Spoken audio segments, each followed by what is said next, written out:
आता दोनच्या पद्धतीचा नियम काय आहे बघा. दिलेल्या संख्येच्या एकक स्थानी 0 2 4 6 8 हे अंक असतील तर त्या पूर्ण संख्येला 2 ने निषेध भाग जातो. 2 4 6 अंक आले की समजायचं की ही पूर्ण संख्या 2 ने निषेध भाग जाणारी आहे. उदाहरणार्थ बघा 324 एकक स्थानी काय आहे 4 आहे. 4 आहे म्हटल्यावर ही संख्या 2 ने भाग जाते ह्या संख्येला. हो. 448 एकक स्थानी काय आहे 8 आहे. 8 आहे म्हटल्यावर ह्या संख्येला 2 ने निषेध भाग जातो का रे? हो जातो. 500 आता 500 मध्ये शेवटी काय आले आहे 0 आलेला आहे. 0 आहे म्हटल्यावर भाग जाईल का रे? हो जातो. तर 5 जरी भाग जात नसला तर पुढे काय आहे 0 आहे. आपले कसोटीचा नियमच आहे की 0 2 4 6 8 अंक असले की निषेध भाग जातो. म्हणजे 500 ला सुद्धा 2 ने निषेध भाग जातो.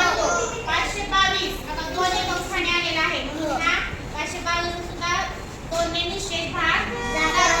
आता 3 ची कसोटी काय सांगते बघा. दिलेल्या संख्येतील सर्व अंकाची बेरीज 3 च्या पटीत असेल तर त्या संख्येला 3 ने निषेध भाग जातो. आता काय करायचं कुठलीही संख्या असू द्या त्या संख्येच्या काय करायची अंकाची करायची बेरीज.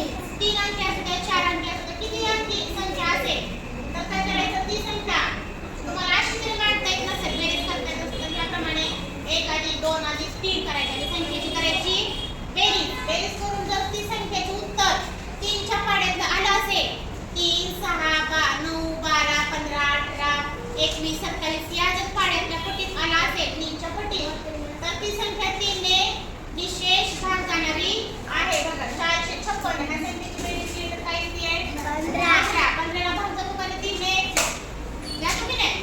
पटीशी सापडते की नाही उत्तर. एवढ्या मोठ्या संख्येला आपण जर 3 ला भाग घालत असू तर आपला वेळ जाईल की नाही.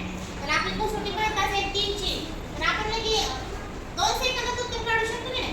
पटीशी बेरीज करायची जागेवरच आणि जर संख्येची बेरीज 4 ची कसोटी पुढे बघा. 4 ची कसोटी काय सांगते दिलेल्या संख्येतील शेवटच्या 2 अंकांनी मिळून तयार होणाऱ्या संख्येला 4 ने निषेध भाग जातो. म्हणजे शेवटचे 2 अंक बघायचे कुठले शेवटचे 2 तर ती संख्या 4 ने पूर्णपणे निषेध भाग जाणारी असते.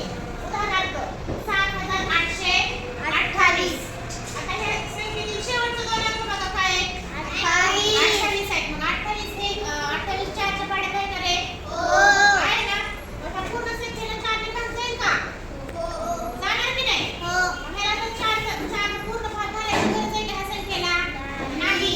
तर आपल्याला फास्ट उत्तर काढायचं असेल तर कसं